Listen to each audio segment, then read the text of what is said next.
2:00 ng madaling araw ang tiktak ng orasan sa dingding. Payapa ang aming silid tulugan. Tanging ang marahang hilik ni Rafael ang maririnig. Ang asawa kong inakala kong mahimbing na, ang tulog 1 oras na ang nakalipas. Ngunit isang bahagyang paggalaw sa gilid ng kama ang nagpamulat sa aking mga matang kanina pa nagkukunwaring tulog sa ilalim ng makapal na kumot. Dahan-dahang gumalaw si Rafael, maingat na maingat. Bumangon siya mula sa kanyang pagkakahiga, inabot ang cellphone na nasa ibabaw ng nightstand, at naglakad ng patiyad patungo sa balkonahe ng aming kwarto. Ang sinag ng buwan na sumisilip mula sa siwang ng kurtina ay nagpakita ng kanyang matipunong anino, ang katawan ng lalaking minsan kong minahal ng patayan. Ang lalaking inangat ko ang estado mula sa isang ordinaryong staff at ginawang direktor sa isa sa mga subsidiary ng aking kumpanya. Pinatalas ko ang aking pandinig. Bumibilis ang tibok ng aking puso. Hindi dahil sa pag-ibig, kundi dahil sa adrenalin ng poot na unti-unting sumusunog sa aking katinuan. "Hello, mahal." Ang kanyang boses ay pabulong ngunit matalim sa aking pandinig na sanay nang maging alerto. Oo, tulog na siya. Tulog na parang kalabaw. Wala siyang kaalam-alam. May sandaling katahimikan. Bahagyang tumawa si Rafael. Isang tawa na nakapandidiri. "Huwag kang mag-alala, Clarice. Ayos na ang lahat. Ang mga titulo ng lupa, ng commercial building, pati na ang mga shares sa pangunahing kumpanya. Nagawa kong pekein ang pirma niya noong nakaraang buwan. Mahusay magtrabaho ang bayaran nating notaryo. Ngayon, sa mata ng batas, halos 18% ng mga ari-arian ni Aurora ay nakapangalan na sa akin. Isa siyang tangang babae na sobrang tiwala sa kanyang asawa. Mariin kong kinagat ang aking ibabang labi hanggang sa maramdaman ko ang hapdi, tangang babae, sabi niya. 7 taon kong itinatag ang imperyo ng negosyo na pamana ng aking ama, pinalago ang mga ari-arian, at iniisip niyang ganoon ako katanga para hindi mapansin ang paggalaw ng sarili kong yaman. Bukas na ang araw, pagpapatuloy ni Rafael. Ang kanyang boses ay lalong nagiging masigla. Sinabi ko na sa kanya na may business trip ako sa Hong Kong ng 1 linggo. Samantalang lilipad tayo patungong Paris, mahal. Doon tayo magpapakasal. Pagkatapos ay magha-honeymoon tayo sa buong Europa gamit ang pera ng tangang babaeng iyon. Hindi pumatak ang aking mga luha. Kakaiba. Karaniwan, isang asawa ang madudurog kapag narinig ito, ngunit ako'y nanlamig, nanigas ang aking puso. May sakit, ngunit natabunan ito ng labis na pagkasuklam. Oo nga pala, tungkol sa mga alahas at cash sa vault, kukunin ko lahat bukas ng umaga. Sasabihin ko sa kanyang punuin ang balanse ng priority debit card na iyon. Alam mo naman, bilyones ang limitasyon noon, di ba? Makakapag-shopping tayo hanggang sa magsawa sa Champs-Élysées. Narinig ko ang tunog ng isang malayong halik sa telepono. "I love you too, Clarissa. Konting tiis na lang. Bukas ng gabi, malaya na tayo. Paalam kahirapan. Paalam Aurora." Ang boring na workaholic. Pinatay ni Rafael ang tawag at bumalik sa loob ng kwarto. Agad kong inayos ang aking paghinga. Gumawa ng isang regular na ritmo na para bang ako'y nananaginip ng maganda. Umakyat siya sa kama, hinila ang kumot, at ang nagpasuka sa akin ay ang paghalik niya sa aking noo. "Matulog ka ng mahimbing, aking donor." Pabulong niyang sinabi, halos hindi marinig, ngunit narinig ko. Noong gabing iyon, hindi na ako nakatulog. Nakatitig ang aking mga mata sa madilim na kisame. Binubuo ang bawat piraso ng plano na inihanda ko na. May isang bagay na hindi alam ni Rafael. 3 buwan na ang nakalipas, nang una kong maamoy ang pabango ng ibang babae sa kanyang damit. Kumuha na ako ng isang pribadong investigador. Alam ko kung sino si Clarice. Isang dating model ng men's magazine na bangkarote at baon sa utang sa mga online loan. At tungkol sa mga ari-arian, maaaring iniisip ni Rafael na matalino siya sa panunuhol sa isang notaryo. Ngunit nakalimutan niya, ako si Aurora. Ang notaryo na sinuhulan niya ay ang aking taong pinagkakatiwalaan na umaarte lamang. Ang mga dokumentong pinirmahan ni Rafael ay hindi paglilipat ng pagmamayari, kundi isang kasulatan ng pag-amin sa utang at pagtalikod sa karapatan sa conjugal property na legal sa mata ng batas kung mapatunayan siyang nagtaksil. Hindi niya inilipat ang aking mga ari-arian sa kanyang pangalan. Sa halip kapipirma lang niya sa kanyang sariling financial death warrant, ngunit hindi pa iyon sapat. Ang bawiin ang mga ari-arian sa legal na paraan ay masyadong malinis para sa isang taksil na tulad niya. Gusto kong maranasan niyang lumipad ng mataas, abuti ng mga ulap, at pagkatapos ay ihuhulog ko siya sa isang bangin na walang katapusan. Bukas ang kanyang palabas. Dumating ang umaga na may maliwanag na sikat ng araw, salungat sa kadiliman ng aking puso. Nauna akong gumising, naghanda ng almusal, tulad ng isang mapagmahal na asawa. Ang paboritong sinangag ni Rafael ay nakahain na sa mesa nang siya'y bumaba na may sariwang mukha, isang mukha na puno ng pagkukunwari. "Magandang umaga, mahal," bati niya, saka umupo at sinimulan ang kanyang almusal. "Wow, ang sarap. Talagang ikaw ang pinakamahusay na asawa." Ngumiti ako habang nagsasalin ng kape sa kanyang tasa. "Siyempre, may business trip ka pa sa Hong Kong ngayon. Kailangan kong siguraduhin na busog at malusog ka." Bahagyang nabilaukan si Rafael at pagkatapos ay tumawa ng alanganin. "Ah, oo, Hong Kong.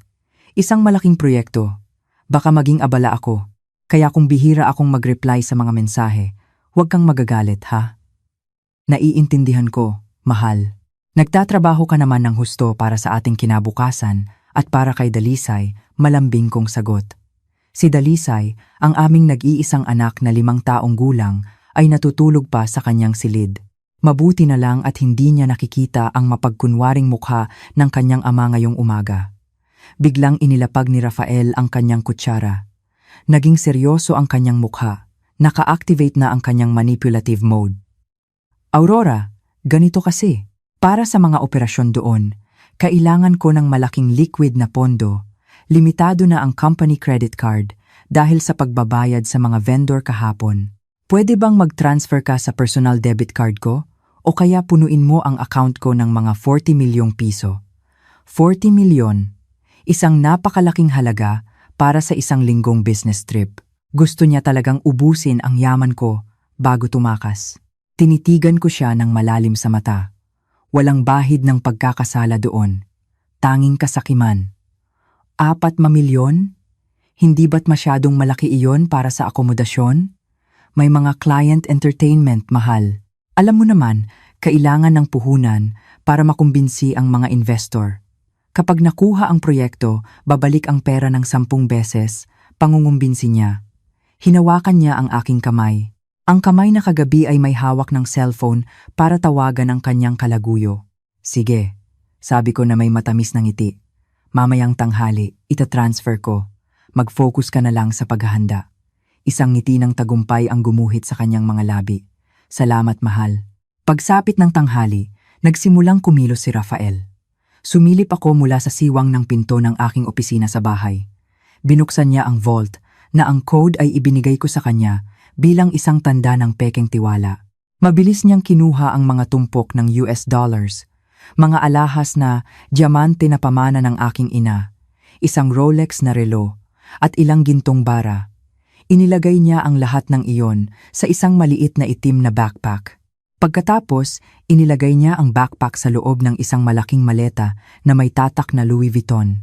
Tinakpan niya ang backpack ng ilang piraso ng damit na Gucci at Armani sa ibabaw para magmukha itong ordinaryong maleta ng damit. "Perpekto," bulong niya, na bahagya kong narinig.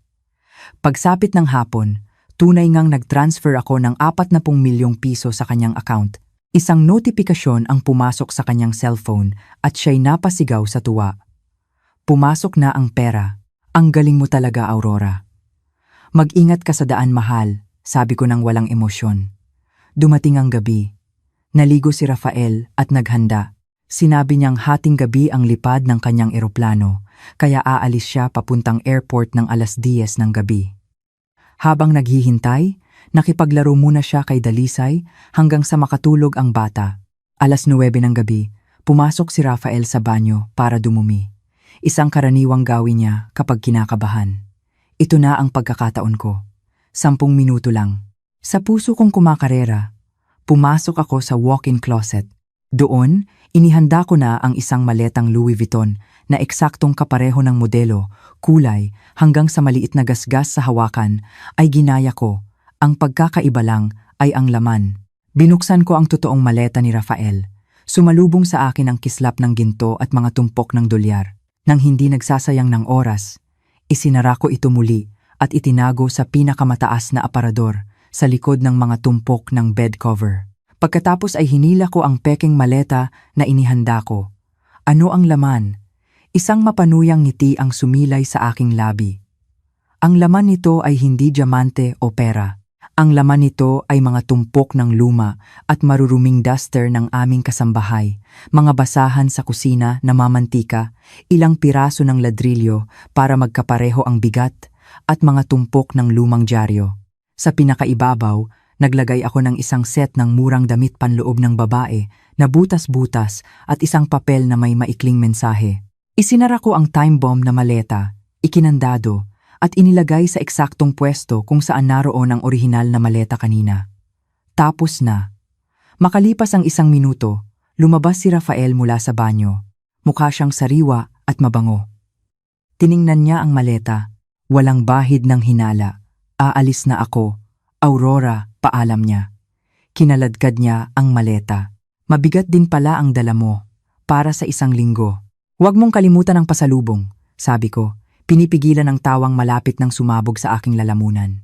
Sigurado, dadalhan kita ng isang bagay na hinding-hindi mo malilimutan, sagot niya na may dobleng kahulugan. Hinalikan niya ako sa pisngi, isang halik ni Judas. Pagkatapos ay lumabas ng bahay nang may tiwala sa sarili. Kinaladkad ang maletang puno ng basura mula sa kusina na inakala niyang kayamanan para sa kanyang kinabukasan. Nakatayo ako sa pintuan, kumakaway. Nang mawala sa kanto ang sinasakyan niyang Grab, isang malawak na ngiti ang namutawi sa aking mga labi. Mag-ingat ka, mahal. Masiyahan ka sana sa Paris kasama ang mga butas-butas na duster. Pumasok ako sa bahay, ikinandado ang pinto, at nagsalin ng isang baso ng mamahaling alak. Umupo ako sa sofa, nakatingin sa orasan sa dingding. Ang biyahe papuntang airport ay aabuti ng 1 oras. Check-in at imigrasyon. Siguradong hindi nila bubuksan ang maleta hanggang sa makarating sila sa hotel sa Paris bukas. Ngunit ang una kong sorpresa ay darating ng mas maaga. Pagdating niya sa airport mamaya, darating ang aking paalam na mensahe. Nag-vibrate ang aking cellphone. Isang notifikasyon mula sa banking app. Ang bank account ng iyong asawa ay na-freeze na. Nagsimula na ang laro. Ang kapaligiran sa NAIA Terminal 3 noong gabing iyon ay medyo abala, ngunit para kay Rafael, ang mundo ay tila pag-aari nilang dalawa. Bumaba siya mula sa taxi na mayabang. Kinaladkad ang maletang Louis Vuitton na pinaniniwalaan niyang naglalaman ng kanyang kinabukasan. Sa kanyang isipan, ang maleta ay hindi lang naglalaman ng damit, kundi ang tiket tungo sa kalayaan, cash na dolyar, gintong bara, at mga diamante na sapat ang halaga para mabuhay ng marangya sa Europa sa loob ng maraming taon nang hindi na kailangang magtrabaho. Naglakad siya patungo sa International Departure Check-in Area. Doon, malapit sa isang malaking haligi, isang babaeng nakasuot ng light brown trench coat, malalaking salaming pang-araw at isang pulang bere ang naghihintay. Si Clarice. Agaw pansin ang kanyang itsura. Para siyang isang celebrity na nagdi-disguise, samantalang isa lang siyang kerida na malapit ng maging legal na asawa ng isang takas. Ang tagal mo, mahal, naglalambing na sabi ni Clarice nang lumapit si Rafael. Mahigpit niyang niyakap ang braso ni Rafael, walang pakialam sa tingin ng mga tao. Naiinip na ako. Handa na ba ang business class natin? Ngumiti ng malapad si Rafael, hinalikan ang pisngi ni Clarice. Siyempre, lahat handa na. Nakikita mo ba ang maletang ito? Tinapik ni Rafael ang maleta sa kanyang kamay nang may pagmamalaki. Ito ang susi sa ating kaligayahan. Puno ng bala. Nagningning ang mga mata ni Clarice sa likod ng kanyang salamin. Seryoso? Nadala mo lahat? Hindi ba naghinala ang tangang si Aurora? Tumawa si Rafael ng mapanlait. Ipinaghanda pa niya ako ng almusal at humalik sa kamay ko bago ako umalis. Akala niya nagtatrabaho ako ng husto para sa kanila ng anak namin. Kawawa naman. Sabay silang mahinang tumawa. Isang tawa na puno ng kababaang moral. Matapos ang maayos na proseso ng check-in at imigrasyon, dahil wala pang inireport si Aurora, Pumasok sila sa isang exclusive lounge. Nag-order si Rafael ng isang baso ng champagne. Pakiramdam niya ay nasa itaas siya ng mundo. Ang adrenalin ng tagumpay ay nagpalasing sa kanya. Habang humihigop ng champagne, inilabas ni Rafael ang kanyang cellphone. Tiningnan niya ang larawan ni Aurora sa WhatsApp. Ang inosenteng mukha ng kanyang asawa na nakangiti habang yakap si Dalisay. Dati, ang mukhang iyon ang nagbibigay sa kanya ng kapayapaan. Ngayon, ang mukhang iyon ay nagpapaalala lamang sa kanya ng kanyang inferiority complex dahil sa pamumuhay sa ilalim ng anino ng tagumpay ng kanyang asawa. Anong gagawin mo? Tanong ni Clarice, nang makitang nakatitig si Rafael sa cellphone. Tatapusin ko na ang pagkukunwaring ito, sabi ni Rafael. Ayokong maghintay hanggang bukas. Gusto kong malaman niya ngayon din. Gusto kong isipin ang mukha niyang durog habang tayo ay lumilipad sa ibabaw ng mga ulap.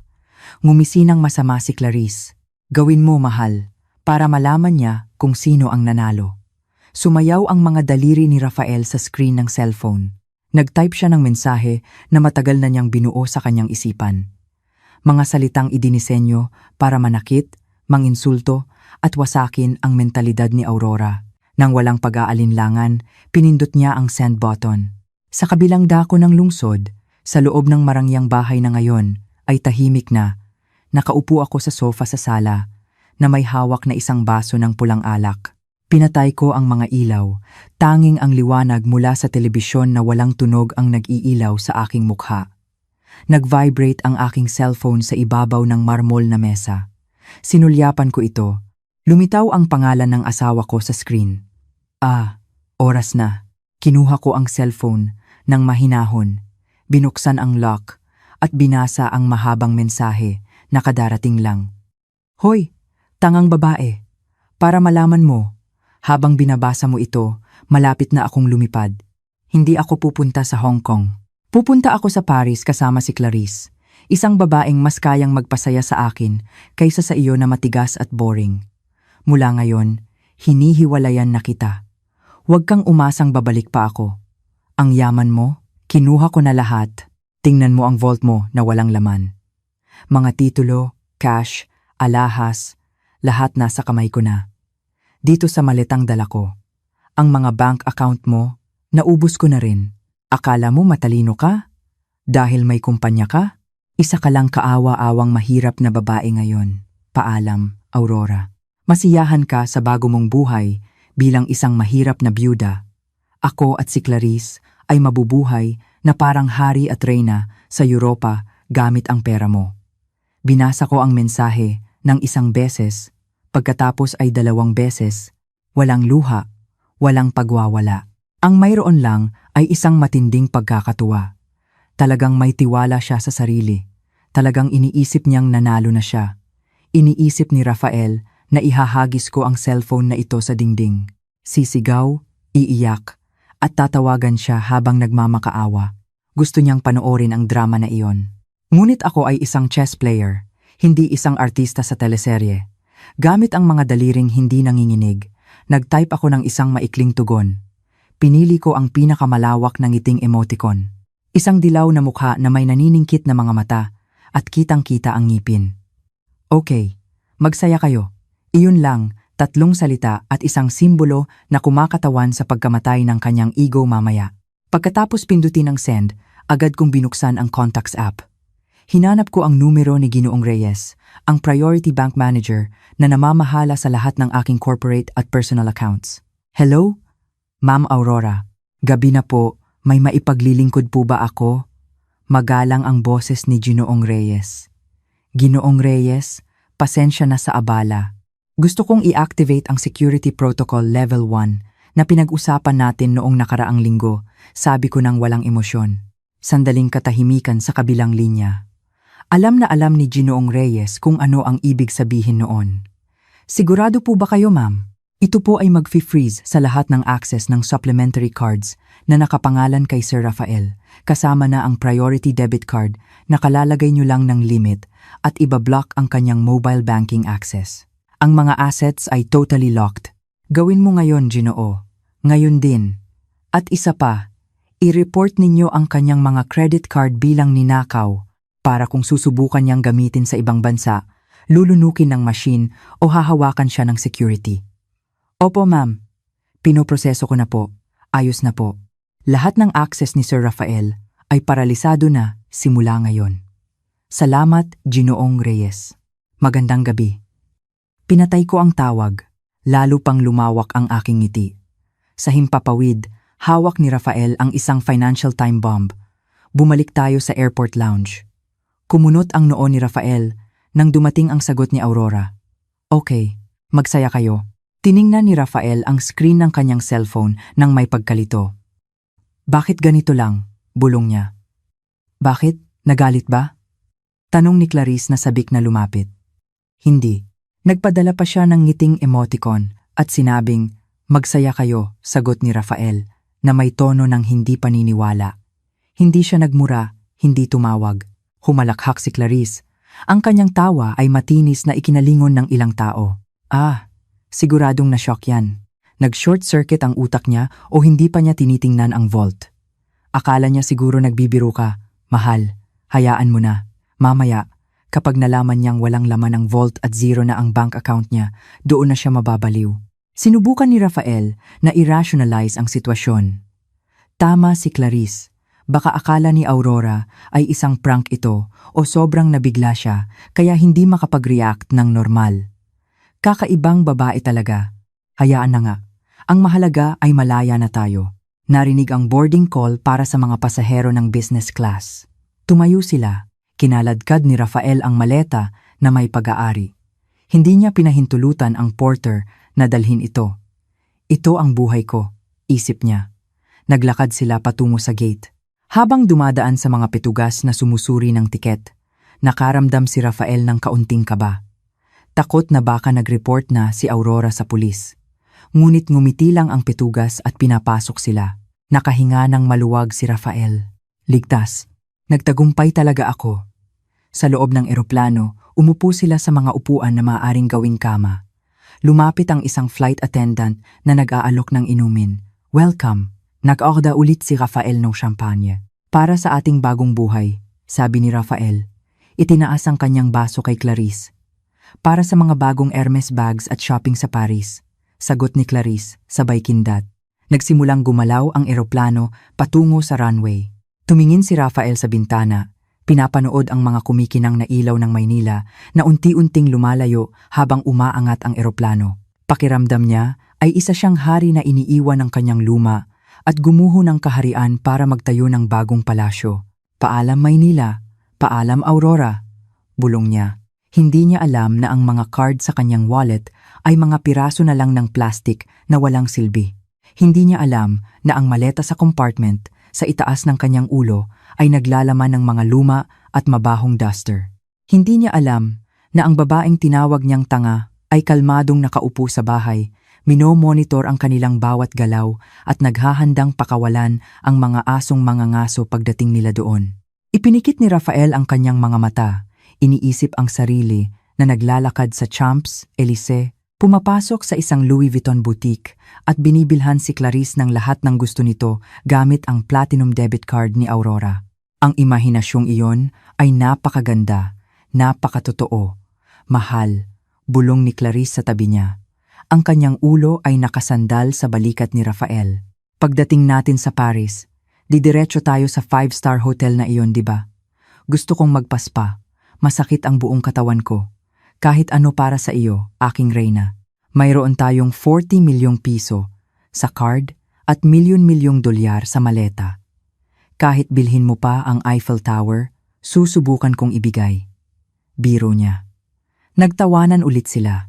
Ang kanilang huling tawa bago ang bagyo. Tinusok ng eroplano ang madilim na ulap ng gabi. Dala ang 2 sakim na tao patungo sa isang tadhana na isinulat muli ng isang nasaktang asawa. Sa ibaba, unti-unting naglaho ang Maynila. Ngunit ang paghihiganti ni Aurora ay kasisimula palang lumipad. Mas mabilis pa kaysa sa eroplanong iyon. Naghihintay sa kanila sa Paris na may nakamamatay na ngisi. Sa bahay, inilapag ko ang baso ng alak na wala ng laman. Nagtungo ako sa silid. Hinalikan ang noo ng aking anak na mahimbing na natutulog. Umalis na ang tatay mo, anak, pabulong kong sinabi. Pinili niya ang daan tungo sa kanyang pagkawasak. Mula bukas, itatayo natin ang sarili nating kaharian. Walang mga parasito, walang mga taksil. Bumalik ako sa master's bedroom. Tiningnan ang bakanteng bahagi ng kama ni Rafael. Malamig. Ngunit hindi ko alam kung bakit. Ngayong gabi, nararamdaman kong mainit. Ang sakit ng puso ay naroon pa rin. Ngunit ang pananabik na makita ang kanilang pagbagsak ay mas nangingibabaw. Hindi na ako makapaghintay sa panic call na iyon. Hindi na ako makapaghintay na marinig ang ungal ng isang leon na magiging isang huni ng isang dagang naipit. Ang Paris ang magiging tahimik na saksi, hindi ng kanilang pag-ibig, kundi ng kanilang katangahan. At ako, si Aurora, ay manonood ng palabas mula sa pinakaharap na upuan, kahit na libu-libong kilometro ang layo. Dahan-dahang dumampi ang mga gulong ng eroplano sa runway ng Charles de Gaulle Airport sa Paris. Ang bahagyang yugyog sa paglapag ay parang pambungad na palakpak para sa bagong buhay na inaasam ni Rafael. Sa tabi niya, nag-inat si Clarice. Tinanggal ang kanyang silk eye mask at tiningnan si Rafael na may ngiti ng tagumpay. Nandito na tayo, mahal, bulong ni Clarice. Ang amoy ng kalayaan. Tumango si Rafael, inayos ang kwelyo ng kanyang damit. At ang amoy ng kayamanan, halika na, naghihintay na ang Paris sa kanyang reyna. Bumaba sila ng eroplano na taas noo. Ang malamig na hangin ng taglagas sa Paris ang sumalubong sa kanilang balat paglabas ng terminal. Ngunit para kay Rafael, ang hangin ay kasing init ng yakap ng pera. Sa buong proseso ng imigrasyon at pagkuha ng bagahe, hindi binitawan ni Rafael ang hawakan ng Louis Vuitton na maleta. Tinanggihan niya ang tulong ng porter at ng mga staff. Inalagaan niya ang maleta na parang iyon ang kanyang puso. Ang kabalintunaan ay iyon nga ang naglalaman ng kanyang pagkawasak. Diretso na ba tayo sa hotel? Tanong ni Clarice habang nakapila sila sa executive taxi. Siyempre, Lemuris, nakaharap sa Tuileries Garden. Nagpa-reserve na ako ng pinakamagandang suite. Mayabang na sagot ni Rafael. Pagkatapos, bubuksan natin ang kayamanang ito. Maliligo tayo sa pera at mag-shopping hanggang magsara ang mga tindahan. Sumakay sila sa isang makintab na itim na Mercedes taxi. Sa buong biyahe sa siyudad ng Paris, abala si Clarice sa paggawa ng mga story sa social media na sinadya niyang itago mula sa mga mutual friends nila ni Aurora. Ngunit nakalimutan niyang si Aurora ay may mga mata kahit saan.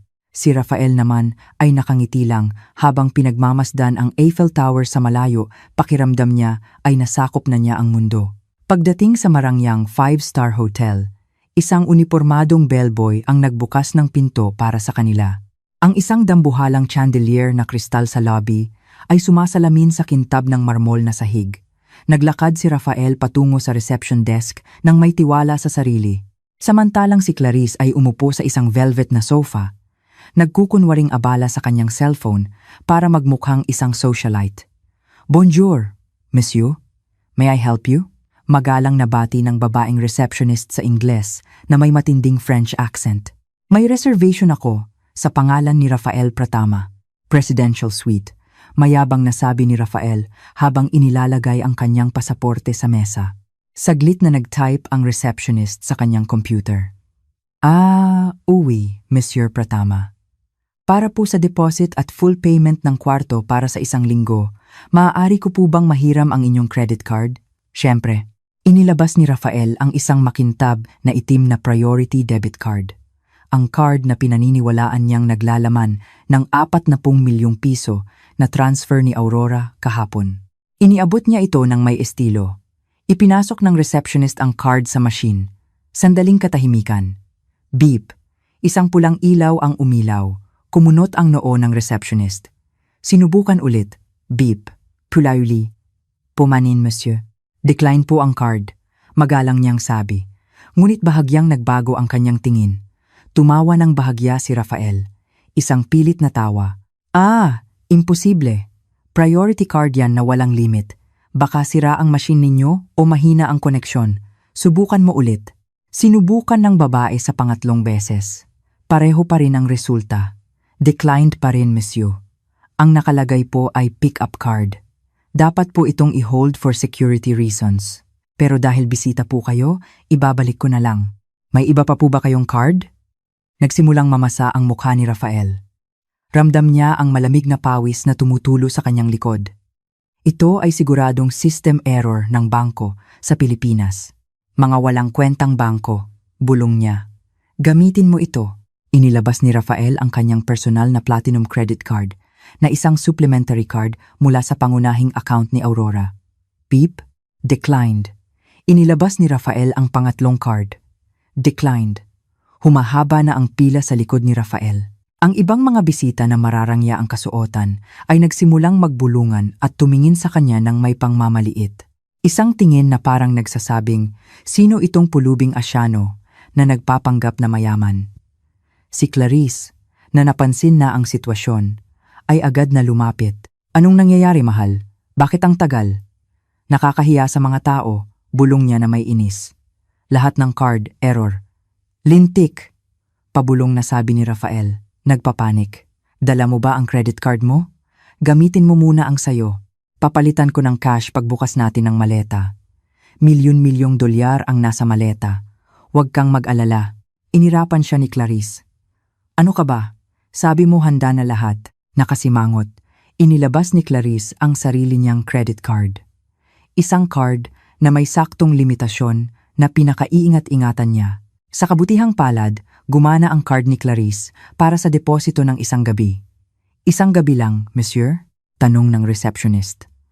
Oo, isang gabi muna. Bukas, cash ko babayaran ang natitira. Sigaw ni Rafael. Sinunggaban ang susi ng kwarto at marahas na hinila ang kamay ni Clarice. Ang kanyang amor propyo ay winasak sa marangyang labi na iyon. Naglakad sila patungo sa elevator ng tahimik. Ang galit ay bumabalot kay Clarice. Pinahiya mo ako, sabi ni Clarice nang magsara ang pinto ng elevator. Sabi mo direktor ka, pero lahat ng card mo declined? Baka alam na ni Aurora. Imposible, mabilis na tanggi ni Rafael. Kahit na nagsisimula na siyang magduda, baka system maintenance lang o blinak lang ni Aurora ang mga card. Hindi niya alam ang tungkol sa cash at ginto sa maleta. Yon ang pinakamahalaga. Mas malaki ang halaga noon kaysa sa mga lintik na card na to. Pagdating sa marangyang suite, hindi na nagkaroon ng pagkakataon si Rafael na hangaan ang tanawin ng Eiffel Tower mula sa bintana. Agad niyang inihagis ang Louis Vuitton na maleta sa ibabaw ng king-size na kama. Patunayan natin, sabi ni Rafael na humihingal. Tumingin siya kay Clarice. Makikita mo ang bundok ng pera at ginto. Magsisisi ka sa pagrereklamo mo kanina. Nag-cruise ng braso si Clarice. Sige, buksan mo. Ngayon na. Nanginginig ang kamay ni Rafael habang pinipihit ang kombinasyon ng kandado. Click! Bumukas ang isang kandado. Click! Bumukas ang kabila. Kumakabog ang puso ni Rafael. Iniisip ang kislap ng ginto na magpapakalma sa kanyang kaluluwa. Sa isang madramang kilos, hinila niya ang zipper at binuksan ng maluwag ang maleta. Voila! Natigil ang kanyang salita sa lalamunan. Nanlaki ang kanyang mga mata, halos lumuwa. Huminto ang kanyang hininga na parang may hindi nakikitang kamay na sumasakal sa kanya. Katahimikan. Ang marangyang kwarto ay napuno ng katahimikan. Tanging ang tiktak ng orasan sa dingding ang maririnig. Sa loob ng maleta, walang tumpok ng berdeng dolyar, walang kislap ng gintong bara, walang mga kahon na pelos na naglalaman ng mga diamante. Ang mayroon lang ay mga tumpok ng maruruming damit. Lumapit si Clarice, nanliit ang mga mata. Ano to? Si Rafael ay natigilan. Nanginginig ang kanyang mga kamay habang inaabot ang laman ng maleta. Hinila niya ang isang piraso ng kupas na damit na may butas sa kilikili.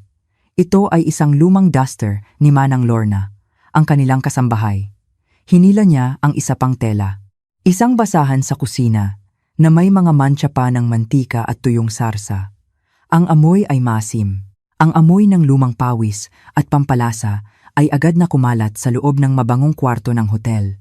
Sa ilalim ng tumpok ng mga duster at basahan, may ilang piraso ng pulang ladrilyo na binalot sa lumang dyaryo. Ang pabigat na nagparamdam sa kanya na kapani-paniwala ang bigat ng maleta. Nasaan ang pera? Tumaas ang boses ni Clarice. Rafael, nasaan ang pera? Hinalughog ni Rafael ang laman ng maleta na parang isang baliw. Inihagis niya ang mga lumang duster sa sahig Hinalungkat ang mga lumang dyaryo, naghahanap ng isang lihim na compartment na wala naman. Hindi maaari, bulong ni Rafael. Ang kanyang mukha ay putlang-putla na parang bangkay. Ako mismo ang naglagay. Nakita ko, ang ginto, ang pera, tapos ay may napansin ang kanyang mga mata. Sa ilalim ng maleta, sa ilalim ng tumpok ng basura, may isang kulay rosas na sobre na mabango. Sobrang salungat sa nakapandidiring laman ng maleta. Nanginginig, binuksan ni Rafael ang sobre. Sa loob nito ay isang litrato at isang piraso ng papel. Ang litrato ay isang selfie ni Aurora na matamis na nakangiti habang hawak ang mga tumpok ng dolyar at ang kuwintas na diamante na dapat sanay nasa maleta. At ang sulat sa papel ay isinulat sa magandang gintong tinta. Hello, mahal kong dating asawa. Kumusta ang Paris? Maganda ba? Sana magustuhan mo ang bago kong koleksyon ng mga duster para sa taglagas. Mga luma yan, ni Manang Lorna, na itatapon na sana, pero naisip ko, mas bagay sa'yo at sa paborito mong kabit kaysa sunugin. Akala mo hindi ko alam. Akala mo tanga ako. Pinagpalit ko ang maleta habang tumatae ka, Rafael. Habang abala ka sa pagtatapon ng dumi mo, tinapon ko rin ang sarili kong dumi ikaw mula sa buhay ko. Masiyahan ka sa Paris nang walang ni isang kusing. Patay na ang mga card mo, zero na ang yaman mo. At oo nga pala Clarice, sana mahilig ka sa mga lalaking mahirap dahil si Rafael ngayon ay mas mahirap pa kaysa sa pulubi sa kanto ng EDSA. Maligayang pagiging mga palaboy sa ibang bansa. Nagmamahal. Aurora, ang tunay na may-ari ng iyong yaman. Nahulog ang papel mula sa kamay ni Rafael. Nanlambot ang kanyang mga tuhod. Bumagsak siya sa makapal na karpet ng sahig, napapaligiran ng mga butas-butas na duster at basahan sa kusina. Rafael! Ang sigaw ni Clarice ang bumasag sa katahimikan. Sinunggaban ng babae ang papel. Binasa ito. At pagkatapos ay ibinato ang kanyang handbag sa mukha ni Rafael. Gago kang manloloko. Tanga. Bobo. Sumigaw si Clarice. Pinaghahampas si Rafael ng kanyang bag. Sabi mo mayaman ka.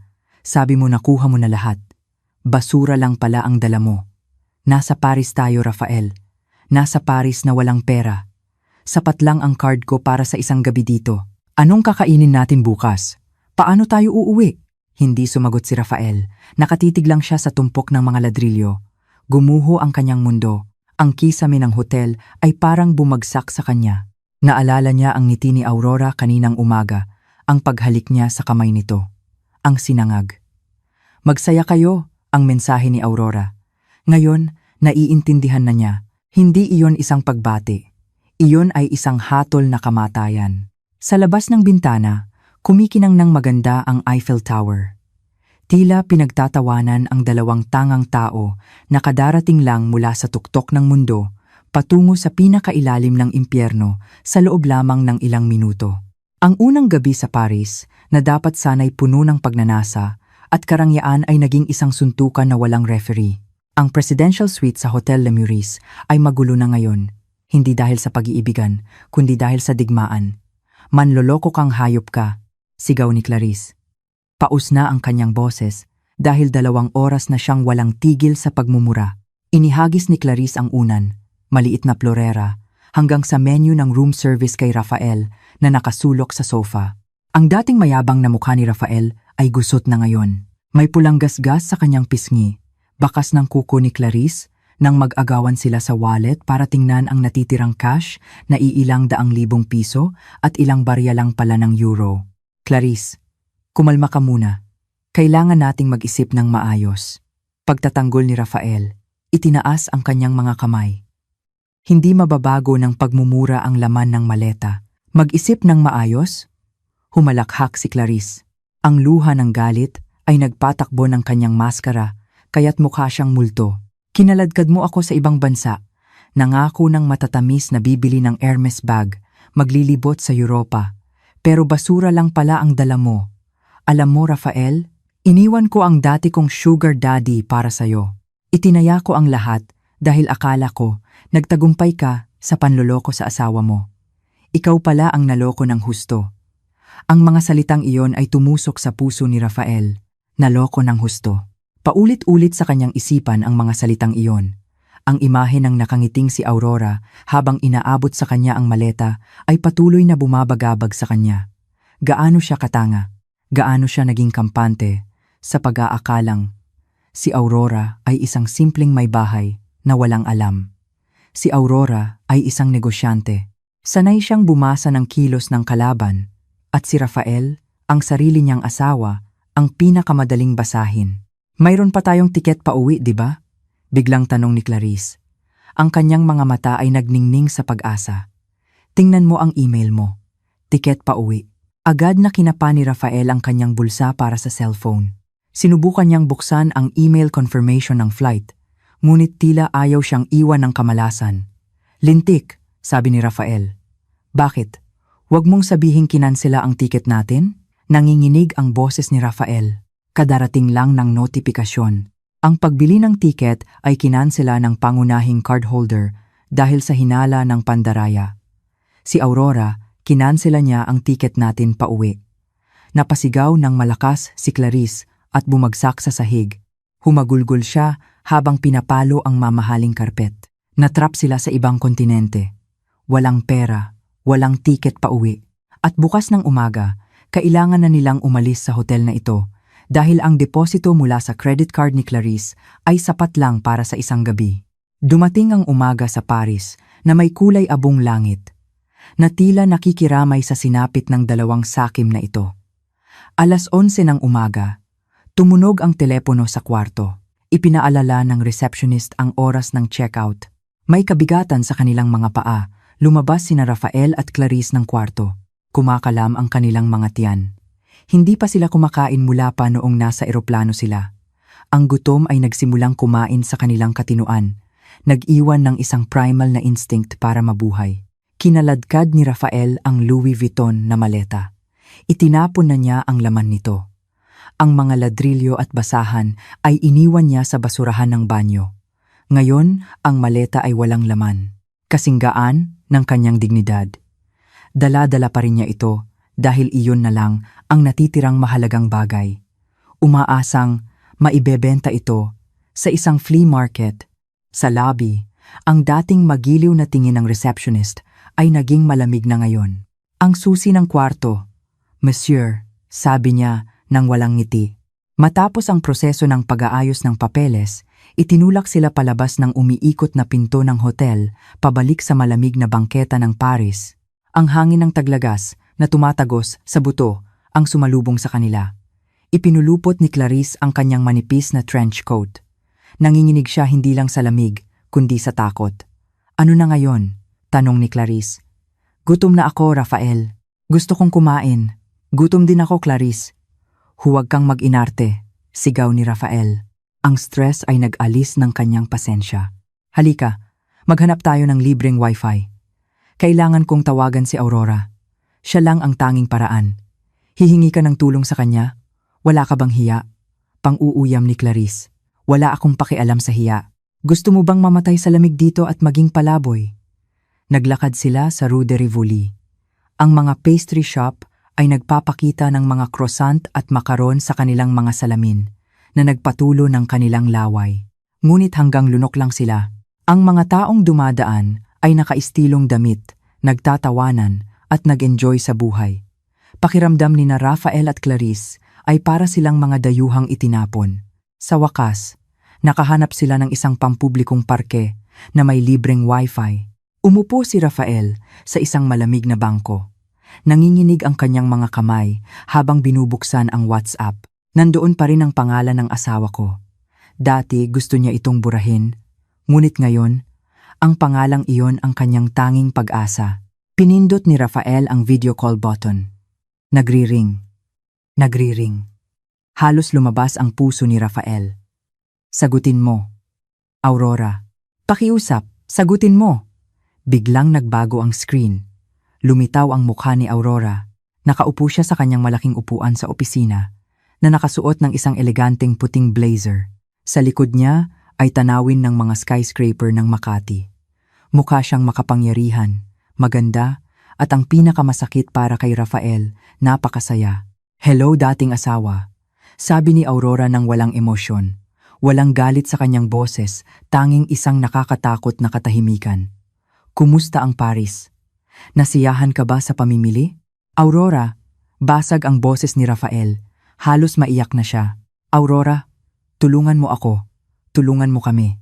Na-stranded kami. Hindi gumagana ang mga card. Kinansela ang tiket pa uwi. Wala kaming ni isang kusing. Hindi pa kami kumakain. Sa screen, dahan-dahang humigop ng kape si Aurora. Ah, ganoon ba? Sayang naman. Narinig ko pa naman na masarap daw ang escargot diyan. Aurora, huwag kang magbiro. Seryoso ito. Pagmamakaawa ni Rafael. Ibinaba niya ang kanyang boses. Itinapon ang kanyang ego. Patawarin mo ako, Aurora. Nagkamali ako. Naging tanga ako. Humihingi ako ng tawad sa pagtataksil ko sa'yo. Pakiusap, magpadala ka lang ng kaunting pera para makabili kami ng tiket pa uwi. Pangako, babayaran ko pagdating sa Maynila. Luluhod ako sa paanan mo. Si Clarice sa tabi ni Rafael ay lumapit din sa screen. Ang kanyang mukha ay nagmamakaawa. Ma'am Aurora, tulungan niyo po kami ma'am. Nagkamali po ako. Tumawa si Aurora. Isang tawa na malutong ngunit matalim. Nakakatuwa kayong dalawa. Kahapon, tinawag niyo akong tangang babae. Ngayon nagmamakaawa kayo na parang mga basang sisiw, sabi ni Aurora. Tumalim ang kanyang tingin. Makinig ka, Rafael. Hiwalay na tayo sa mata ng Diyos. Nang sabihin mo ang talak sa akin, sa pamamagitan ng text. Sa batas, inaayos na ng abogado ko. Kaya wag mo na akong tawaging asawa. Pero, Aurora, mamamatay ako dito. Problema mo na yan, mabilis na putol ni Aurora. Abala ako. Nagpapalago ako ng kumpanya. Nagpapalawak ng negosyo na matagal nang nahadlangan dahil masyado akong abala sa pag-aalaga ng isang spoiled na asawang tulad mo. Ngayon, wala nang pabigat na nagngangalang Rafael. Lumilipad ang kumpanya ko. Ine-enjoy ko ang yaman ko, mag-isa kasama ang anak ko, walang mga parasito. Aurora, kahit para na lang kay Dalisay, sinubukan ni Rafael na gamitin ang kanyang huling baraha, ang kanilang anak. Tumigas ang mukha ni Aurora. Huwag mong babanggitin ang pangalan ng anak ko gamit ang marumi mong bibig. Nasabi ko na kay Dalisay na ang tatay niya ay nagpunta sa malayo at baka hindi na bumalik dahil pinili niya ang maling daan. Ayos lang siya. Masaya siya kahit wala ang isang ama na nagnanakaw ng pera ng kanyang ina. Aurora, tama na, Rafael. Masiyahan ka sa bakasyon mo. Gusto mong maging palaboy sa Paris? Sige, iyan ang nararapat na parusa para sa isang lalaking pinapakain ang kanyang kabit gamit ang pera ng kanyang asawa. At para sa iyo, Clarice, tiningnan ni Aurora ng diretso si Clarice sa pamamagitan ng screen. Sayo na, si Rafael. Buong-buo na siyang sayo. Libre, walang yaman, walang posisyon, walang dignidad. Masiyahan ka sa basurang ninakaw mo. Click. Naputol ang tawag. Tinitigan ni Rafael ang screen ng cellphone na bumalik sa home screen. Walang laman.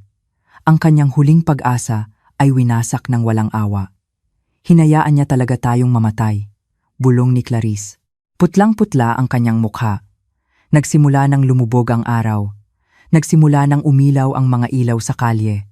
Lalong lumamig ang hangin. Lalong kumalam ang kanilang mga tiyan sa gutom. Tumayo sila mula sa bangko. Hindi alam kung saan pupunta. Ibenta mo ang maletang yan, biglang sabi ni Clarice. Maghanap tayo ng segunda manong tindahan. Orihinal yan, di ba? Siguradong may bibili. Nagkaroon ng kaunting pag-asa si Rafael. Tama. Ang LV na maletang ito ay nagkakahalaga ng daan-daang libo. Kung maibebenta agad, baka magkapera sila para sa pagkain at isang murang hotel. Naglakad sila. Naghahanap ng isang luxury second-hand shop o isang pawn shop. Matapos maglakad ng halos 2 kilometro, nakahanap sila ng isang vintage shop na bukas pa. Pumasok si Rafael nang may tiwala sa sarili. Inilagay ang maleta sa mesa. Gusto kong ibenta ito. Orihinal na Louis Vuitton, sabi ni Rafael sa pautal-utal na Ingles. Sinuri ng may-ari ng tindahan, isang matandang lalaki na nakasalamin, ang maleta. Tiningnan niya ang serial number. Kinapa ang materyales, at sinuri ang hawakan. Umiling ang matanda. Paumanhin, monsieur. Hindi ko ito maaaring tanggapin. Bakit? Orihinal ito. Binili ko sa Greenbelt, sigaw ni Rafael. Nagpapanik. Maaaring orihinal, sagot ng lalaki na may French accent. Ngunit sira ang hawakan, barado ang mga gulong, at may malaking gasgas sa ilalim. Pangit ang kondisyon. Bukod pa riyan, luma na ang modelong ito at hindi na masyadong hinahanap. Hindi kami bumibili ng basura. Basura. Ang salitang iyon ulit. Pinalayas sila noong gabing iyon sa ilalim ng magandang Pont-Neuf Bridge. 2 Pilipino ang nakaupo, magkatalikuran. Yakap ni Rafael ang kanyang walang lamang maleta na hindi na ibenta. Tahimik na umiiyak si Clarice dahil naubos na ang kanyang mga luha. Sa kabilang ilog, isang cruise ship sa Seine River ang dumaan na may kumikinang na mga ilaw at tunog ng party. Ang mga tao ay nagsasayawan, kumakain ng masarap at nagtatawanan. Samantalang sina Rafael at Clarice, ang direktor at ang modelo, ay opisyal ng mga palaboy sa isa sa pinakamahal na lungsod sa mundo. Malakas na kumalam ang tiyan ni Rafael, bumasag sa malungkot na katahimikan. Galit ako sa'yo, Rafael. Mahinang bulong ni Clarice sa gitna ng malamig na hangin. Galit din ako sa sarili ko, sagot ni Rafael sa kanyang isipan. Ipinikit ang kanyang mga mata. Umaasang isa lang itong masamang panaginip, ngunit ang lamig sa kanyang balat ay sobrang totoo para itanggi. 3 araw. 3 araw nang namumuhay sina Rafael at Clarice bilang mga palaboy sa mga lansangan ng Paris. Ang lungsod na tinaguriang pinakaromantiko sa buong mundo ay naging isang bukas na bilangguan na nagpapahirap sa kanila. Wala nang mamahaling pabango sa kanilang mga katawan. Pinalitan na ito ng amoy ng maasim na pawis na may halong alikabok. Ang mga branded na damit na suot nila nang umalis, ang silk na polo ni Rafael at ang bodycon dress ni Clarice, ay mukha ng katawa-tawa, gusot, marumi, at hindi kayang labanan ang lamig ng hangin ng taglagas na tumatagos sa buto. Masakit na ang tiyan ni Rafael. Ang kanyang gutom ay hindi na simpleng pagkalam, kundi isang pisikal na sakit na nagpapahilo sa kanya. Sa tabi niya, si Clarice ay nakasandal sa mamasa-masang pader ng isang istasyon ng metro. Putlang-putla ang kanyang mukha, bitak-bitak ang kanyang mga labi. Ang babaeng dati ay laging mukhang sariwa dahil sa milyon-milyong halaga ng pagpapaganda ay para na ngayong isang lokal na pulubi. Kailangan kong kumain, Rafael, daing ni Clarice. Mahina na ang kanyang boses, wala nang lakas para magmura. Gawin mo ang dapat gawin ng isang lalaki. Napalunok si Rafael ng mapait na laway. Ang kanyang dignidad bilang isang dating direktor ay matagal na niyang isinuko para mabuhay. Kahapon, sinubukan niyang ibenta ang kanyang mamahaling relo sa mga dumadaan, ngunit inakala nilang ito ay ninakaw o peke at iniiwasan siya. Ngayon, wala na siyang ibang pagpipilian. Tumayo si Rafael na nanginginig ang mga binti. Naglakad siya patungo sa isang boulangerie o panaderya sa kabilang kalsada. Ang amoy ng mainit at bagong lutong tinapay ay kumalat sa hangin, tumusok sa kanyang ilong at nagpatulo ng kanyang laway. Nakita niya ang isang turista na katatapos lang kumain at iniwan ang tray sa mesa sa labas. Mayroon pang kalahating piraso ng sandwich at tira ng malamig na kape doon. Sa isang mabilis na kilos na parang magnanakaw, sinunggaban ni Rafael ang tirang sandwich. "Hoy! Alis dyan!" Sigaw ng isang waiter na nakakita sa kanya. Winawagayway ang isang serbilyeta na parang nagtataboy ng langaw. Tumatakbo si Rafael pabalik kay Clarice.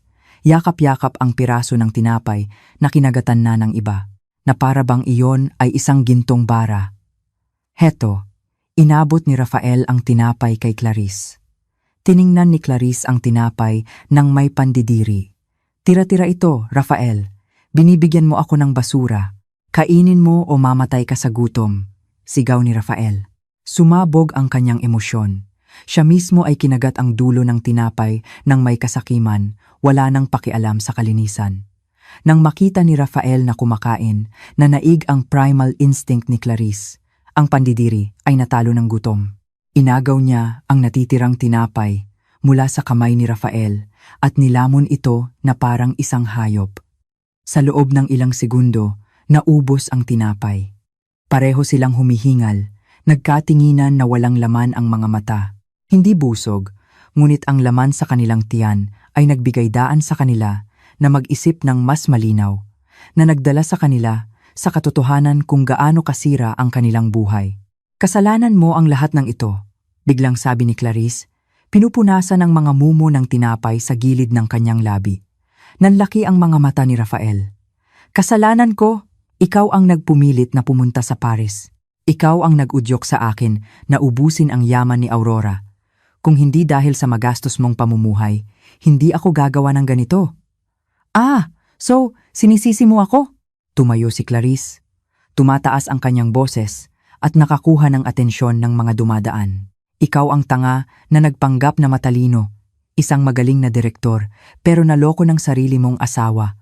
Ang asawa mong iyon ang demonyo, at ikaw ang tanga dahil hindi mo namalayan na ipinagpalit ang maleta. Anong klaseng lalaki ang hindi makakilala sa bigat ng ginto at ladrilyo? Tumahimik ka. Tumayo rin si Rafael, namumula ang kanyang mukha. Kung hindi ka abala sa pakikipaglandian kung kani-kanino bago mo ako makilala, baka nagamit mo yung utak mo para tumulong mag-isip. Gago, malakas na itinulak ni Clarice si Rafael. Si Rafael, nagalit at pagod, ay nawalan ng kontrol. Sinampal niya si Clarice. Pak! Malakas ang tunog ng sampal. Napaurong si Clarice. Hawak ang kanyang pisngi na may tingin ng hindi paniniwala. Sa Maynila, laging siyang inaalagaan ni Rafael, sinasamba na parang reyna. Ngayon, sa malamig na bangketa ng Paris, sinaktan siya ng lalaking iyon. Sinampal mo ako. Nanginginig na bulong ni Clarice.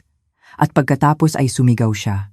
Sinugod niya si Rafael, kinalmot ang mukha, at sinabunutan ang kanyang buhok. Nag-away sila sa bangketa na parang dalawang ligaw na pusa na nag-aagawan ng teritoryo. Ang mga tao sa paligid ay huminto. Ang ilan ay naglabas ng cellphone para mag-video, habang ang iba ay tumawag ng pulis. Wala nang romansa, wala nang tunay na pag-ibig na ipinagmamalaki nila noong tinatraidor nila si Aurora. Ang natitira na lang ay purong puot, dalawang makasalanan na nagpapahirapan sa isa't isa sa impyernong sila mismo ang gumawa. Biglang dumating ang dalawang pulis ng Pransya at pinaghiwalay sila. Hinila si Rafael at itinulak si Clarice. Sumigaw ang pulis sa mabilis at malakas na Pranses. Itinaas lang ni Rafael ang kanyang mga kamay, sinusubukang ipaliwanag sa pautal-utal na Ingles na sila ay mga turistang naubusan ng pera. Nang makita ang kanilang mga pasaporte, umiling lang ang pulis, nagbigay ng babala na huwag gumawa ng gulo at pinalayas sila.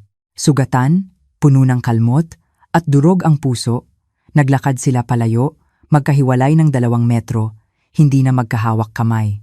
Pagsapit ng gabi, nakahanap sila ng isang tahimik na sulok malapit sa isang parke na may libreng wifi. Ang cellphone ni Rafael ay may natitirang 5% na baterya. Ito ang kanilang huling buhay para kumonekta sa mundo. Tingnan mo ang balita sa Pilipinas, sabi ni Rafael. Mayroon pa siyang kaunting pag-asa na baka naawa si Aurora at inalis na ang block o may mga kaibigan siyang mauutangan. Nanginginig, binuksan ni Rafael ang data. Sunod-sunod na notifikasyon ang pumasok, hindi mga mensahe ng tulong, kundi mga singil at mura mula sa mga collector ng online loan na ginawang emergency contact ni Clarice. Binaliwala ito ni Rafael at binuksan ang Instagram. Ang pinakaunang post ay mula sa opisyal na account ng kumpanya ni Aurora. Kakapost lang 1 oras na ang nakalipas. Doon, nakatayo si Aurora sa isang podium sa isang prestihiyosong business event. Suot niya ang isang eleganteng pulang gown. Hawak niya ang tropeyo para sa Best Woman Entrepreneur of the Year. Nagniningning ang kanyang mukha, puno ng kumpiyansa ang kanyang ngiti. Sa tabi niya ay si Dalisay, ang kanilang anak, na nakangiti rin habang may hawak na bulaklak. Ang caption ay, "Salamat sa parangal na ito. Ang tagumpay na ito ay para sa aking anak at sa aking mahusay na team. Ang pagtatapon ng hindi kailangang pabigat ay susi pala para makatakbo ng mas mabilis. Ang buhay ay maganda kung napapaligiran ka ng mga tapat na tao." New chapter success, no drama. Paulit-ulit na binasa ni Rafael ang caption. Pagtatapon ng pabigat. Ang pabigat na iyon ay siya. Sa comment section, daan-daang tao ang bumati. Ang ilang mga kaibigan ni Rafael na dati niyang nililibre gamit ang pera ni Aurora, ay nag-comment din, pinupuri si Aurora, at pinaparinggan ang nawawalang asawa. Tingnan mo ito! Inabot ni Rafael ang cellphone kay Clarice. Tiningnan ni Clarice ang litrato. Nakita niya kung gaano kaganda si Aurora. Nakita niya ang tunay na diamante sa leeg ni Aurora. Ang diamanteng dapat sana ay sa kanya kung nagtagumpay ang plano ni Rafael. Ang inggit na sumunog sa dibdib ni Clarice ay sobrang init na parang gusto niyang sumuka ng dugo. Nanalo siya. Mahinang bulong ni Clarice. Nanalo talaga siya, Rafael. Nagpipiesta siya doon habang tayo ay nag-aagawan ng tirang tinapay dito. Biglang dumilim ang screen ng cellphone. Kumislap ang logo ng low battery at pagkatapos ay namatay. Naging itim ang screen. Patay. Ang kanilang huling koneksyon sa mundo ay naputol na. Ang kanilang pag-asa ay namatay kasabay ng cellphone. Ibinagsak ni Rafael ang cellphone sa lupa. Isinubsob niya ang kanyang mukha sa kanyang mga tuhod at nagsimulang umiyak. Hindi iyak ng tunay na pagsisisi, kundi iyak ng isang talunan na hindi matanggap ang pagkatalo. Aurora. Umungol si Rafael sa kalangitan ng Paris. Nawala ang kanyang boses sa hangin. Sa malayo, kumikinang ang Eiffel Tower na parang isang higanteng gitnang daliri na itinuturo sa kanila ng mundo. Naintindihan ni Rafael na hindi na ito tungkol sa pag-survive. Ito ay isang instant na parusa. Hindi na kailangang dumihan ni Aurora ang kanyang mga kamay para patayin sila. Hahayaan niya lang silang mabuhay at ang oras ang dahan-dahang magpapahirap sa kanila hanggang sa mabaliw. Noong gabing iyon, sa unang pagkakataon, na-miss ni Rafael ang mga sermon ni Aurora, ang simpleng luto niya, at ang init ng tahanan na dati niyang itinuturing na boring. Ngunit ang lahat ng iyon ay parang milyon-milyong taon na ang layo.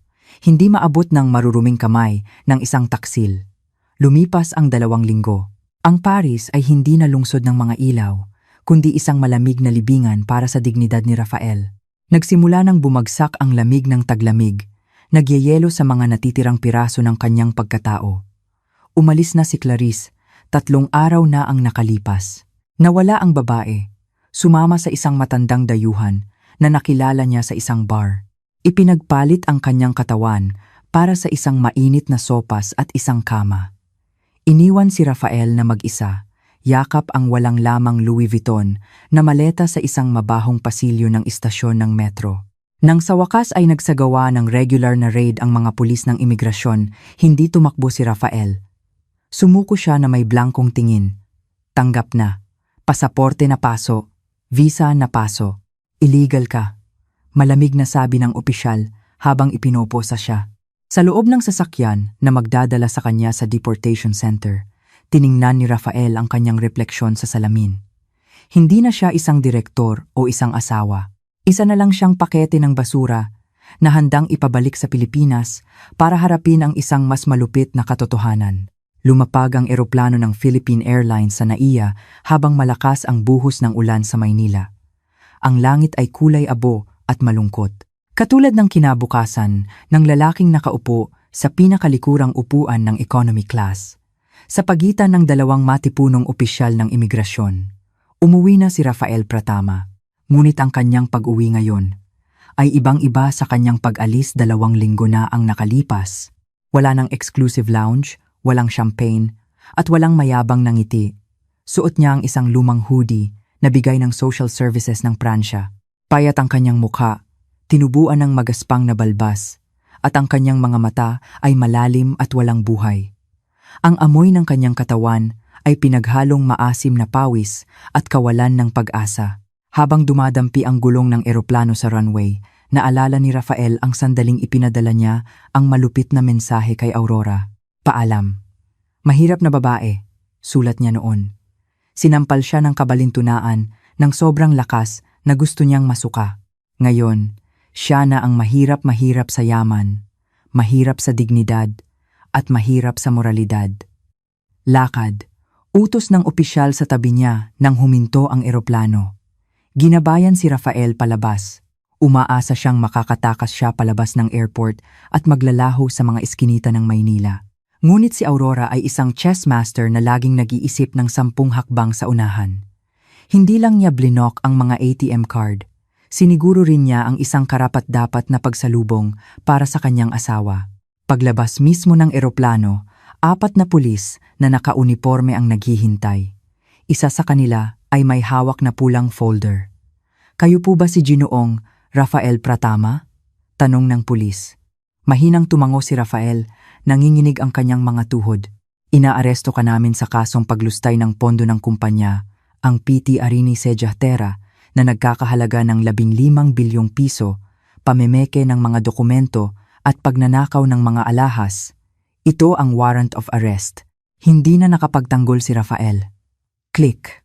Ikinabit ang malamig na posas sa kanyang mga pulso. Ang tunog na iyon ay mas nakakatakot pa kaysa sa hatol na kamatayan. Ang mga taong kadarating lang ay nakatingin sa kanya. Ang ilan ay nagbubulungan, ang ilan ay nagvivideo. Yumuko ng malalim si Rafael, umaasang mabibiyak ang sahig at lalamunin siya ng buo. Pagkalipas ng 3 araw, sa visiting area ng isang detention facility, nakaupo si Rafael sa isang malamig na bakal na upuan. Suot niya ang isang orange na damit ng preso. Kinalbo na siya. Mukha siyang mas matanda ng 10 taon. Naghihintay siya ng may kaba. Sinabi ng kanyang abogado na may gustong makipagkita sa kanya. Bumukas ang pinto. Ang amoy ng mamahaling pabango ay pumasok. Isang amoy na pamilyar kay Rafael. Ang amoy ng tahanan, ang amoy ng karangyaan, na dati niyang sinayang. Pumasok si Aurora. Mukha siyang napakaganda. Suot niya ang isang navy blue na damit na elegante. Nakaayos ang kanyang buhok at may manipis na makeup. Dala niya ang isang tunay na Hermes bag, hindi isang maleta na puno ng basura. Umupo si Aurora sa harap ni Rafael, pinaghihiwalay ng isang salamin na mesa. Walang emosyon sa kanyang mukha. Tanging isang katahimikan na parang isang lawa bago ang bagyo. "Aurora," basag ang boses ni Rafael, puno ng pigil na iyak. "Aurora, patawarin mo ako." Tinitigan siya ni Aurora. "Hello, Rafael? Kumusta ang bakasyon mo? Narinig kong na-deport ka dahil sa pamamalimos sa Champs-Élysées. Nakakahiya para sa isang dating direktor." "Nagkamali ako, Aurora. Nagkamali ako." Lumuhod si Rafael sa mesa, sinusubukang abutin ang kamay ni Aurora. Ngunit inalis ni Aurora ang kanyang kamay nang may pandidiri. "Pakiusap, bawiin mo ang kaso mo, Aurora. Ayokong makulong. Gagawin ko ang lahat. Maging katulong mo, driver mo, kahit ano, para kay Dalisay." Aurora, kailangan ni Dalisay ng isang ama. Nang marinig ang pangalan ni Dalisay, tumalim ang mga mata ni Aurora. "Huwag mong babanggitin ang pangalan ng anak ko." Nawalan ka ng karapatan na banggitin ang pangalan niya nang sinubukan mong nakawin ang kanyang kinabukasan para magpakasaya kasama ang kalaguyo mo. "Si Clarice ang nagpilit sa akin. Siya ang nag-udyok." Sinubukan ni Rafael na ibaling ang sisi. Lumabas na naman ang kanyang kaduwagan. Tumawa ng bahagya si Aurora, isang tawa na tumutusok. Laging naninisi ng iba. "Alam mo, Rafael, 6 na buwan ko nang alam ang tungkol sa inyo." Nanahimik ako. "Binigyan kita ng pagkakataon. Hinintay kong matauhan ka. Pero anong ginawa mo? Pinlano mo pang ubusin ang yaman ko. Akala mo tanga ang notaryo. Akala mo hindi ko alam na pineki mo ang pirma ko." Nanlaki ang mga mata ni Rafael. "So lahat ng iyon ay isang patibong? Lahat?" "Oo." Kalmadong sagot ni Aurora. "Ang 14 milyong piso na inilipat ko sa debit card mo ay peking pondo mula sa isang virtual account na isinadya kong ma-autoblock kapag may transaksyon sa ibang bansa. Ang mga dokumento ng ari-arian na dala mo ay mga colored photocopy lang na walang legal na bisa. At ang maleta." Ngumisi si Aurora. Isang ngiti na nagpatigas ng dugo ni Rafael. "Ang maletang iyon ang aking obra maestra. Gusto kong maramdaman mo kung paano ang nasa tuktok ng pag-asa, tapos ay ibabagsak sa pinakailalim ng katotohanan. Nang buksan mo ang maletang iyon sa 5-star hotel at makita ang mga lumang duster, iyon ang sandaling nasiyahan ako. Ipinagpalit mo ang isang asawang diamante para sa mga ladrilyo, kaya binigyan kita ng tunay na mga ladrilyo." Humagulgol si Rafael. Ang kanyang puso ay durog hindi dahil sa pagsisisi, kundi dahil naintindihan niyang talo na siya. Talo sa talino, sa diskarte, at sa moralidad mula sa babaeng minamaliit niya. "Gaano ako katagal makukulong, Aurora?" Mahina niyang tanong. Inihanda na ng abogado ko ang mga kaso. Paglustay, pamemeke, pagnanakaw. Sa mga ebidensyang hawak ko, hindi bababa sa 12 taon. Malamig na sagot ni Aurora. At paglabas mo, matanda ka na, mahirap, at mag-isa. Walang kukuha sa isang dating preso. Ang sama mo, Aurora. Ang sama mo. Tumayo si Aurora. Binalak mong iwan ako at ang anak mo nang walang ni isang kusing. Gusto mong magdusa kami habang nagsasaya ka sa Europa. Ibinabalik ko lang ang itinanim mo, Rafael. Ito na ang iyong anihan. Inayos ni Aurora ang kanyang bag, handa nang umalis. Oo nga pala, isa pa. Humarap si Aurora bago lumabas. Ang ating diborsyo ay napagdesisyonan na ng korte. Ang kustodiya ni Dalisay ay nasa akin na. Lahat ng ari-arian ay bumalik na sa akin.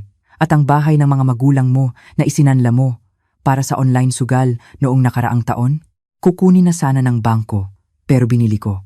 Ang mga magulang mo ay nakatira na lang doon dahil sa awa ko. Kaya huwag kang umasang matutulungan kanila. Bumagsak si Rafael mula sa kanyang upuan. Napaupo siya sa malamig na sahig, umuungol ng walang tunog. Ubus na. Lahat ubus na. Siya ay binalatan ng buhay ng sarili niyang kasakiman. Paalam, Rafael. Masiyahan ka sa bago mong mundo, sabi ni Aurora, at lumabas ng hindi na lumingon. Epilogo. Isang taon ang lumipas. Isang marangyang rooftop restaurant sa isang skyscraper sa Makati ay puno ng tawanan. Nakatayo si Aurora sa gitna, may hawak na baso ng alak, napapaligiran ng mga kasamahan sa negosyo at mga kaibigan. Ipinagdiriwang nila ang paglawak ng kanyang kumpanya sa pandaigdigang merkado. Congratulations, Ma'am Aurora. Napakagaling ng iyong mga nagawa ngayong taon. Puri ng isang dayuhang investor. Salamat. Ito ay dahil sa pagsisikap ng team at kapayapaan ng isip matapos kong itapon ang nakalalasong basura. Sagot ni Aurora na may makahulugang ngiti. Sa isang sulok, si Dalisay, na 6 na taong gulang na ngayon, ay masayang naglalaro kasama ang kanyang yaya. Lumaki siyang matalino at masaya, malayo sa anino ng kanyang ama. Naglakad si Aurora patungo sa balkonahe, tiningnan ang mga kumikinang na ilaw ng siyudad. Hinaplos ng hangin ang kanyang mukha. Pakiramdam niya ay malaya, napakalaya. Naalala niya ang huling balita tungkol kay Clarice. Nahuli ang babae sa hangganan ng Italia dahil sa kaso ng imigrasyon at prostitusyon. Ngayon ay nakakulong sa isang bilangguan ng mga babae doon, walang dumadalaw. Samantalang si Rafael ay nagtitiis sa loob ng New Bilibid Prison, naging biktima ng pambubuli ng ibang mga preso na galit sa mga white-collar criminal. Nahanap na ng hustisya ang kanyang daan. Humigop si Aurora ng alak. Ang lasa ay matamis, kasing tamis ng tagumpay. Natutunan niya ang isang mahalagang aral sa buhay. Huwag gisingin ang isang natutulog na leona at huwag maliitin ang isang tahimik na asawa. Dahil kapag ang isang mabait na asawa ay naging masama, kahit ang demonyo ay uupo para kumuha ng aral. Ngumiti si Aurora, bumalik sa party, iniwan ang madilim na nakaraan at hinarap ang isang kinabukasan na kasing kinang ng diamanteng hindi nanakaw ng kanyang asawa. 5 taon ang lumipas. Ang ginintuang sikat ng araw sa hapon ay dahan-dahang tumagos sa mga dahon ng niyog sa isang pribadong villa sa El Nido, Palawan. Ang hangin ay mabango, amoy ng mga bulaklak ng kalachuchi at kapayapaan. Malayo sa ingay ng Maynila at sa mga alaala ng korte at kulungan, nakaupo si Aurora sa isang upuan na yantok, may hawak na libro. Hindi na siya ang Aurora 5 taon na ang nakalipas na naghihintay sa kanyang asawa na may kaba. Ang Aurora ngayon ay mukhang mas bata, malusog ang balat, at nawala na ang mga guhit ng pag-aalala sa kanyang mukha. Mama! Mama! Tingnan mo!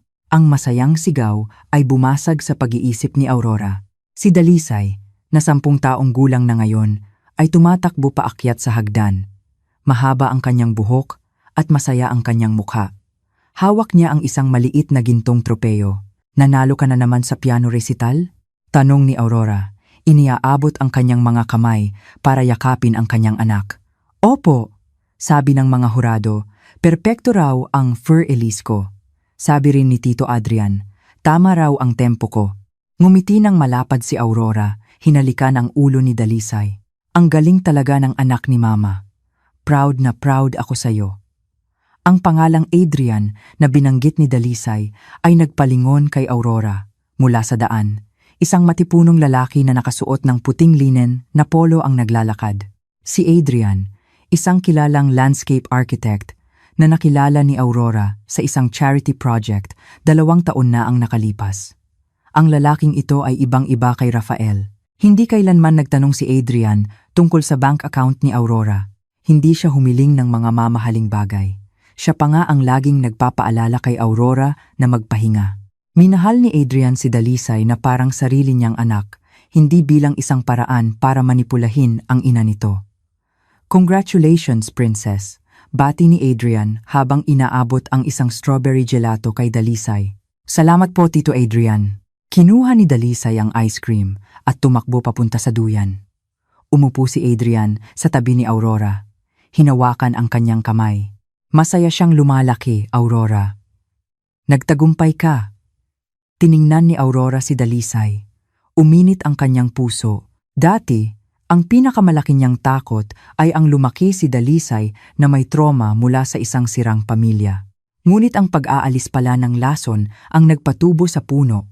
"Akala ko dati, nawasak na ang kaligayahan ko nang magtaksil si Rafael," bulong ni Aurora. "Iyon pala ang paraan ng Diyos para linisin ang daan para sa tunay na kaligayahan." "Tapos na ang nakaraan, Aurora," malambing na sabi ni Adrian. "Napagbayaran na ni Rafael ang kanyang kasalanan. Nakuha mo na ang hustisya. Ngayon, oras mo nang anihin ang iyong mga tagumpay." Tumango si Aurora. Totoo nga, ang huling balita na narinig niya ay kalalaya lang ni Rafael noong nakaraang buwan. Nagtatrabaho na lang daw ito kung saan-saan. Nakatira sa isang masikip na paupahan at sakitin. Wala nang Clarice, walang yaman, walang respeto. Ngunit ang kakaiba, hindi na nakaramdam ng kasiyahan si Aurora. Naging neutral na lang siya. Nawala na ang galit dahil hindi na mahalaga si Rafael. "Tama ka," sagot ni Aurora. Tiningnan niya si Adrian. Pagkatapos ay ang singsing sa kanyang daliri. Isang singsing na ibinigay ni Adrian noong nakaraang linggo.